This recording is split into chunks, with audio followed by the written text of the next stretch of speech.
কেউ কেউ আমাকে বলেন যে আপনারাও যে জায়গার থেকে আপনি এসছেন, ছাত্রলীগের যে রাজনীতির কথা আপনি বলছিলেন, যে অত্যাচার নিপীড়নের কথা বলছিলেন, সেই অত্যাচার নিপীড়নের আমরা সরাসরি সাক্ষী। আপনাকে আর এটি মানে ব্যাখ্যা করে না বললেও চলবে, আপনি নিশ্চয়ই জানেন। কিন্তু আপনারাও কি এখন ছাত্রলীগের সেই জায়গাটাই দখল করেছেন কিনা? আপনারাই কি এখন একটা শোডাউন ভিত্তিক একটা জায়গায় আপনারা নিজেদেরকে দেখতে চান কিনা? সেই জন্য যত রকম মানে আপনাকে দেখা যায়, আপনি বা হাসনাত বা নাহিদ বা মাহফুজ এত চমৎকার করে কথা বলেন, কিন্তু অন্য সময় দেখা যায় যে আপনারা প্রায় একে হুমকি দিচ্ছেন, তাকে ধমকি দিচ্ছেন, তাকে বলছেন যে এখান থেকে বাদ করে দিবেন, এটা করে দিবেন। এরকম কেন? মানে এই শোডাউনের একটা প্রক্রিয়া কিন্তু আপনারা চালু রেখেছেন, মানে এটা কেন? মানে এরকম না হইলে আমরা যারা আপনাদের সাবজেক্ট আছি, আমাদেরকে আপনারা শাসন করতে পারেন না, মানে আপনাদের একজন প্রভুর জায়গায় যাইতে হয়, ছাত্রলীগ আওয়ামী লীগের মতোই। বা সায়ন থেকে যখন বলবো তখন বলবো বিএনপি বা তার সহযোগী সংগঠনের মতোই। দেখুন, এই জায়গায় একটি কথা বলি, সেটি হচ্ছে যে আমরা আসলে 5ই অগস্টের অভ্যুত্থান পরবর্তী সময় একদম লম্বা একটা সময় ধরে ইভেন আজকের দিন পর্যন্ত আমাদের বিভিন্ন দিক থেকে আমাদের চক্রান্তের গন্ধ আসে, বিভিন্ন দিক থেকে বিভিন্ন নাশকতার বিভিন্ন রকমের যে প্ল্যান সেগুলো আমাদের সামনে বিভিন্নভাবে আসে। এবং সবচেয়ে বড় কথাটি হচ্ছে যে এই যে অপশক্তিটি মনে করে আমরা যখন একটু শান্ত হয়ে যাই তখন মনে করে যে সকল ছাত্র জনতা আবার ঘরে ফিরে গিয়েছে, ক্লাসে ফিরে গিয়েছে। এবং ওই সময়টিতে তারা এমন ভাবে, আমরা দেখেছি সচিবালয়, আপনি নিজেই দেখেছেন, আমরা হাইকোর্টে দেখেছি, আমরা বিভিন্ন জায়গায় এটি দেখি, আমরা গার্মেন্টস কর্মী, আমরা সাভারের দিকে দেখেছি, তারা বিভিন্নভাবে বিভিন্ন রূপে ফিরে আসে। এবং তখন ফিরে আসে যখন দেখে আমরা কিছুটা শান্ত হয়ে গিয়েছি। তখন ওই যে আমাদের 3 অগস্ট কিংবা 18, 19 জুলাই কিংবা 5 অগস্টের যে হুঙ্কার দিয়ে রাজপথে থাকা, রাজপথে নামা, ঠিক ওইভাবে আসতে হয়। কিন্তু সত্যি কথা এটি আমরা আসলে ওইভাবে আসতে চাই না, এবং আমরা চাই ধীরে ধীরে যে বিষয়গুলো সংস্কার প্রয়োজন, রাষ্ট্রের স্বার্থে এখনই যে বিষয়গুলোতে কাজ করা প্রয়োজন, ওই বিষয়গুলোতে আমরা কাজ করি এবং কাজ করে আমরা এই বাংলাদেশকে যে জায়গায় দেখতে চাই এবং সবশেষে একটি জনগণের ভোটে নির্বাচিত যে একটি সরকার আমরা দেখতে চাই, সে পথে যাই। কিন্তু সবচেয়ে বড় কথা হচ্ছে ওই যে আমরা একটি কথা বারবার বলছি যে ফ্যাসিস্টের মাথা চলে গেলেও এই যে ডালপালাগুলো, এগুলো বিভিন্নভাবে বিভিন্ন দিক থেকে উকি দেওয়ার চেষ্টা করে, গর্ত থেকে উঠে আসার চেষ্টা করে। এবং তাদের সাথে আপনি যদি ভালোভাবে ডিল করতে চান, তারা তখন মাথায় উঠে বসে। ওই জায়গায় আপনার মাঝে মাঝে অন্তত তাদেরকে এটা বোঝানোর জন্য যে না, আমরা এখনো আছি এবং প্রয়োজন হলে আবার আমরা রাজপথে নামতে পারি, এটা বোঝানোর জন্য হলেও আসলে মাঝে মাঝে হুঙ্কার দিতে হয়। সার্জিস, খুবই ইন্টারেস্টিং।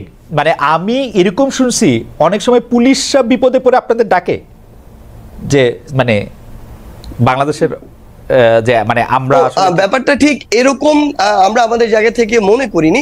আমাদের জায়গা থেকে ব্যাপারটি এরকম মনে হয়েছে, পুলিশ বাহিনীর অধিকাংশ সদস্য কিন্তু এখনো তাদের ওই ভিতরের যে একটি মানসিক বা নৈতিক দুর্বলতার জায়গা সৃষ্টি হয়েছে, তাদের যে কতিপয় সদস্যের যে বর্বরতা কিংবা তাদের যে অতি উৎসাহের কারণে এবং ফ্যাসিস্ট সরকারের দালাল হিসেবে নিজেদেরকে আরো বেশি প্রমোট করা, তুলে ধরার কারণে, ভবিষ্যতে ফায়দা বা সুবিধা নেওয়ার কারণে তারা এই যে বর্বরতাগুলো চালিয়েছে।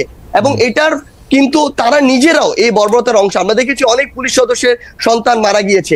সেই জায়গা থেকে আসলে তাদের ওই যে নৈতিক যে একটি দুর্বলতা তৈরি হয়েছে মানসিকভাবে, ওই জায়গাটিতে তারা স্ট্রংলি যে কোনো একটি অবস্থা যেভাবে ফেস করার কথা ওইভাবে তারা অনেক সাহায্য চায়, আমি বলবো না কিছু কিছু ক্ষেত্রে অথবা অনেক ক্ষেত্রে ওইভাবে তারা ফেস করতে পারে না। পুলিশ আপনাদের সাহায্য চায় হয় আসলে যে তাদের ক্ষেত্রে থেকে তখন যে জিনিসটি হয় যে আমরা যদি ওখানে কোনো একটি স্টুডেন্টদের অংশ থাকে, তাদের সাথে আমরা কথা বলার চেষ্টা করি, কিংবা আমাদের সরকারে অন্তর্বর্তীকালীন সরকারে যে আমাদের 2 জন উপদেষ্টা এবং একজন আমাদের বিশেষ সহকারী রয়েছেন, তারা তাদের জায়গা থেকে কথা বলার চেষ্টা করে, নাগরিক সমাজের সাথে হোক কিংবা শিক্ষার্থীদের সাথে। কিন্তু আমার যেটি মনে হয় আসলে এই মুহূর্তে পুলিশের যতটুকু আসলে তাদের জায়গায় স্ট্রং পজিশন দেখানোর কথা, ওটি আমরা এখন পর্যন্ত দেখতে পাচ্ছি। অ্যাবসলিউটলি। এবং অ্যাবসলিউটলি মানে আমি আসলে পুরনো কথা বলতে হয়, সায়ন্তের হয়তো কিছু মনে থাকবে, আমি 2014-15 সালে অসংখ্যবার এরকম ছাত্রলীগের নিয়ে প্রোগ্রাম করেছি। ছাত্রলীগ তুই চাস কি, বা ছাত্রলীগের ব্যাপারটা কি, তাদেরকে যখন জানতে চেয়েছি যে তারা কেন পুলিশের কাজ সেটি করতে চাইছে, প্রায় একই উত্তর দিয়েছে সার্জিস আলম। আমার মানে পুলিশ পারছে না বা পুলিশ হচ্ছে না, যাচ্ছে না। একটা জিনিস আপনাকে তাহলে আমি আপনাকে একটা জিনিস আমি আবার আসবো আপনার কাছে স্যার। বিস্তর পার্থক্য আছে। না পার্থক্যটা আমি শুনবো, পার্থক্যটা আমি শুনবো। আমি দ্বিমত প্রকাশ করি। না ঠিক আছে, 14 সালের যে কথা আপনি বলছেন, আওয়ামী লীগ তখন তার সুসময়ের সর্বোচ্চ মাত্রায়। এই টাইমে আওয়ামী লীগের এই যে লেজুর ভিত্তিক ছাত্র সংগঠন, ছাত্রলোক যদি এই এক্সকিউজ দেয় যে পুলিশ নৈতিকভাবে দুর্বল, মানসিকভাবে দুর্বল, পুলিশ রাস্তায় কাজ করতে পারছে না, এটি কোনোদিনও গ্রহণযোগ্য নয়। কিন্তু আপনি যদি অভ্যুত্থান পরবর্তী একটি সিচুয়েশন দেখেন, এই জায়গা এটার একদম দৃশ্যমান একটি উদাহরণ রয়েছে। তাই দুই জায়গার সিনারিও বিস্তর একটি পার্থক্য রয়েছে। ঠিক আছে, আমি যখন ফিরে আসবো আপনার কাছ থেকে জানতে চাইবো যে আপনার বন্ধুরা বা আপনার বড় ভাই অগ্রজ অনুজরা অসংখ্য প্রশ্ন আপনার কাছে পাঠাচ্ছেন, সেই প্রশ্নটা যদি আপনি একটু বলেন যে আসলে সরকারি চাকরিতে বিশেষ করে বিসিএসে এক ধরনের উত্তীর্ণ হয়েও 43 বা 46-এ যাদেরকে বাদ দেওয়া হচ্ছে, তাদেরকে কেন বাদ দেওয়া হচ্ছে, এই ব্যাপারে আপনি শুধু ছাত্রলীগ করার কারণে কেউ আর চাকরি করতে পারবে না কিনা, সেই ব্যাপারে যদি আপনি একটু বলেন, সেটা আমরা পরে আসবো আপনার কাছে। আমি একটু ডক্টর সায়ন্তের কাছে বিশেষ গুরুত্বপূর্ণ, জাতির জনগুরুত্বপূর্ণ বিষয় নিয়ে আমি একটু যেতে চাই। সায়ন্ত, আপনার কাছে যাওয়ার আগে আমি একটু দর্শকদের কাছে জানতে চাইছিলাম, আপনি একটু দেখেন যে দর্শকদের কাছে জানতে চাইছিলাম যে জুলাই আগস্ট আন্দোলনকারীদের সব পক্ষের ঐক্য টিকে থাকবে কিনা। দর্শকদের কাছে প্রশ্ন করার পর শতকরা 33% বলেছেন যে হ্যাঁ টিকে থাকবে, শতকরা 66% বলেছেন যে টিকে থাকবে না, 62,000 দর্শক ভোট দিয়েছেন। সায়ন্ত, আমরা আপনার কাছে যে প্রশ্নটি করতে চাই সেটি হচ্ছে যে এটি আসলে ঠিক প্রশ্ন না, আপনি যেহেতু একটু দ্রষ্টা, আমি বলতে চাই যে কবে নাগাদ নির্বাচন হলে, মানে এটা হচ্ছে যে সর্বোচ্চ কবে নাগাদ নির্বাচন হলে বা সর্বশেষ কবে নাগাদ নির্বাচন হলে এ সরকার বড় ধরনের ঝামেলায় পড়বে না বলে আপনি মনে করেন? কেউ বলছেন 2025-এর মধ্যে নির্বাচন দিতে হবে, কেউ বলছেন যে নির্বাচনে সংস্কার দিতে হবে, কেউ বলছেন যে সংস্কার কিছু করার এখন আর দরকার নাই, সংস্কার আসলে রাজনৈতিক দল ক্ষমতায় এসে করুক। আপনি কোনটাই মনে করেন? এবং বিএনপি নির্বাচনের জন্য রেডি কিনা? পাশাপাশি একটি প্রশ্ন আপনাকে আসলে দ্রষ্টা হিসেবেই করতে চাই, বিএনপি যদি নির্বাচনের জন্য রেডি হয় তাহলে কে আসলে পার্টি প্রধান বা কে প্রধানমন্ত্রী বা সরকার প্রধান হিসেবে বিএনপি ভাবনা বেশি করছে, বেগম খালেদা জিয়া নাকি জনাব তারেক রহমান? আপনি যদি সব বিষয়টাতে একটু আলোকপাত করেন। আমি আপনাকে এই পর্বে খুব বেশি ইন্টারাপ্ট করতে চাই না, কিন্তু আপনি আরো অনেক প্রশ্ন রয়েছে, আপনি একটু সংক্ষেপে যদি বলেন। ডক্টর সাখাওয়াত, দেখেন, এই প্রাসঙ্গিক একটা কথা বলি। অনেকেই প্রশ্নটা করেন যে আওয়ামী লীগ কি রাজনীতিতে আবার ফিরে আসতে পারে? আমি এই উত্তরটা দিই, এটার সঙ্গে রিলেভেন্ট, সেই জন্য বলি যে আওয়ামী লীগ রাজনীতিতে বাংলাদেশে আবার রিব্যাক করবে কি না সেটা আওয়ামী লীগের উপর ডিপেন্ড করে না, সেটা ডিপেন্ড করে গণ অভ্যুত্থানের পক্ষের শক্তি ফেল করবে কিনা বা কতটা অনৈক্যের মধ্যে পড়বে তার উপরে।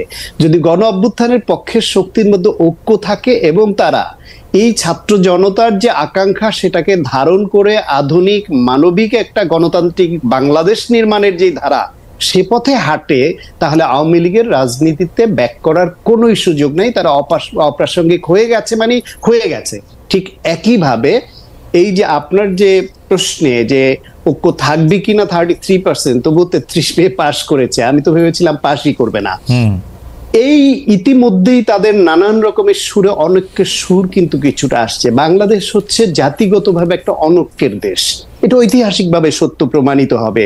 বিভিন্ন সেক্টরে যাবেন, তারা মুভমেন্ট হলে একসঙ্গে ইমোশনালি এক হয়, আবার ইমোশন কেটে গেলে যে যার মতো হয়ে আবার অনৈক্যের পথেই হাঁটে। বাংলাদেশে গত 16 বছর রাজনৈতিক দলগুলোর মধ্যে সবচেয়ে বেশি সাফারার হচ্ছে জামাত ইসলাম এবং বিএনপি।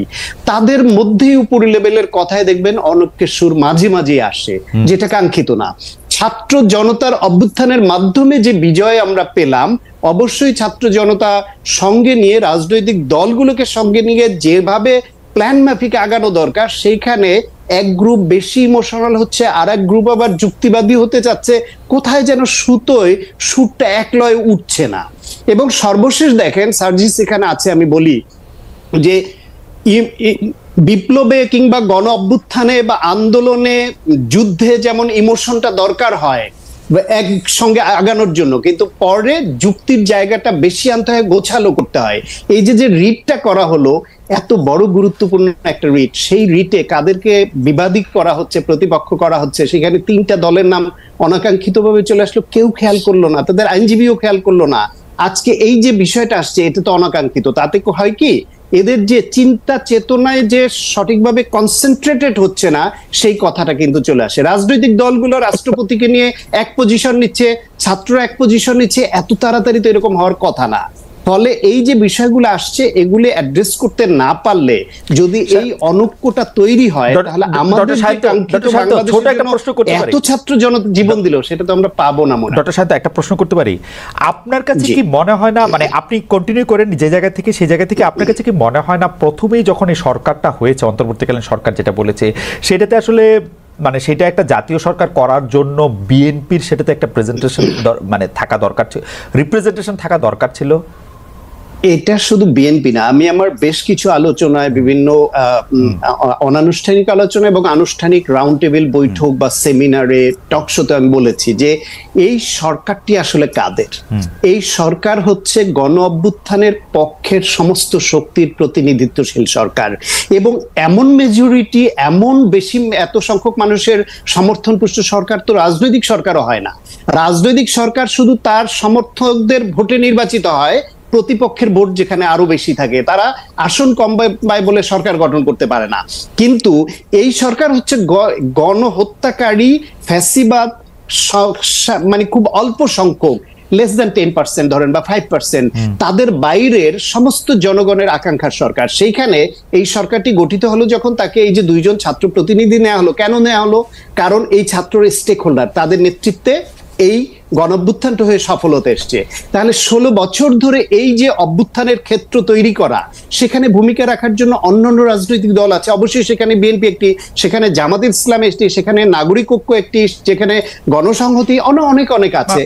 ফলে যার যেটুকু অংশীদারিত্ব, সেই অনুসারে যদি প্রতিনিধিত্ব ওইভাবে করা হতো শুরু থেকে, যেই ভুলটা 72 সনে হয়েছিল জাতীয় সরকার না হয়ে, যদি ওইরকম কিছু করা যেত এবং ভুলটা যে বুঝি কমতো, কারণ প্রত্যেকের প্রতিনিধি ভিতরে থাকলে প্রশ্ন করতে পারতো, দাবি জানাতে পারতো এবং মেসেজ পাতো, এই গ্যাপ থাকতো না। ডক্টর সায়ন্ত, আমি কিন্তু জেনে বলতেছি, আপনি যে কয়টা রাজনৈতিক দলের কথা বলছেন, এই মানে এই যে ছাত্ররা, তারা কিন্তু তাদের সকলের অবদান স্বীকার করে এই রাজনৈতিক দলগুলিকে কিন্তু আহ্বান জানিয়েছিল যে তারা যেন এই অন্তর্বর্তীকালীন সরকারের মধ্যে কোনো না কোনোভাবে যুক্ত হয়। এমনকি আমি আপনাকে দায়িত্ব নিয়ে বলতে পারি, তারা কিন্তু এখনো ওপেন আছে যে এই রাজনৈতিক দলগুলি যাতে একটি সরকারের সাথে তারা যুক্ত হয়। তারা কিন্তু চায় না যে তাদেরকে সরকারের বাইরে রাখতে। আমি এটা দায়িত্ব নিয়ে বলতে পারি যে এটা আমার তার সাথে, আমার ক্যামেরার বাইরে, ক্যামেরার পেছনে কথা হয়েছে। এই কথা আমি আগেও কারো কাছ থেকে শুনেছি যে অফার করা হয়েছিল, তারা এগ্রি করে নাই। কেন এগ্রি করে নাই সেটা দলীয় সিদ্ধান্তের বিষয় হতে পারে। তবে আমার ব্যক্তিগত মত এটা যে যদি একটি জাতীয় সরকার শুরু থেকে হতো, তাহলে বিভেদ কমতো এবং আমরা যেরকম একটা বাংলাদেশ চাই, যে আকাঙ্ক্ষা নিয়ে গণ অভ্যুত্থান হলো এবং এখনো ছাত্র জনতা লড়াই করে যাচ্ছে যেই বাংলাদেশ চেয়ে, সেই রকম বাংলাদেশের পথে হাঁটবার জন্য যে সংস্কারগুলি দরকার ছিল, তাতে জাতীয় সরকার হলে ভালো হতো। এটা হলো আমার মত। এখন আমার মত যে এমন তো কথা নেই। জি ডক্টর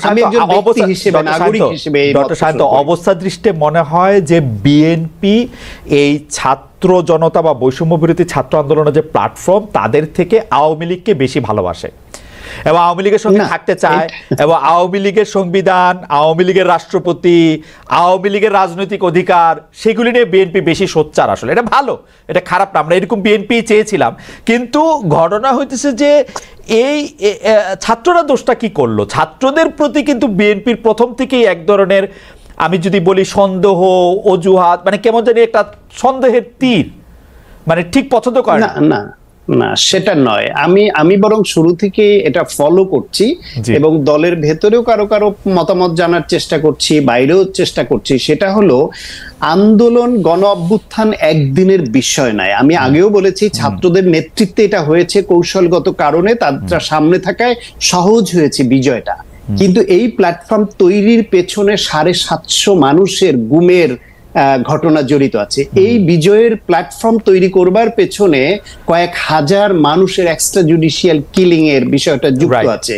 এই বিজয়ের পিছনে বিএনপির 3টা নির্বাচনে সরকারের বিরুদ্ধে থেকে গুম, খুন, হামলা মামলার শিকার হওয়ার বিষয় জড়িত আছে।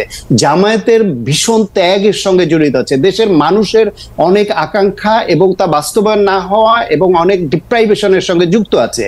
ফলে সেই শক্তি সবাই তারা যখন এইরকম একটা বিজয় পেল, বিজয় পাওয়ার পরে এটা পরিকল্পিতভাবে হয়েছে না ইমোশনালি হয়েছে জানি না, আমি আগে থেকেই বলেছি যে কোনো পক্ষকে যেন ছোট করা না হয়, প্রত্যেককেই যেন স্বীকার করে নেওয়া হয় যে মুক্তিযুদ্ধে যেরকম গুটি কয়েক রাজাকার ছাড়া সবাইকেই আমি মুক্তিযোদ্ধাদের পক্ষে ভাবতে ভালোবাসি। কেউ সরাসরি যুদ্ধ করেছে, কেউ নেতৃত্ব দিয়েছে, কেউ আশ্রয় দিয়েছে, কেউ খাবার পানি দিয়েছে, কেউ ইনফরমেশন দিয়ে সহযোগিতা করেছে, যে কিছুই পারেনি সে দোয়া করেছে এই দেশের জন্য। সুতরাং ওরকম এই অভ্যুত্থানও বেশিরভাগ মানুষ এরকম এক পক্ষের এই ওনারশিপ সবাইকে দিয়ে যেন আগানো হয়। সেইখানে যখন থেকে এরকম কথা আসলো যে মাস্টারমাইন্ড কে বা আমার প্রাথমিক, আমি আমার ধারণা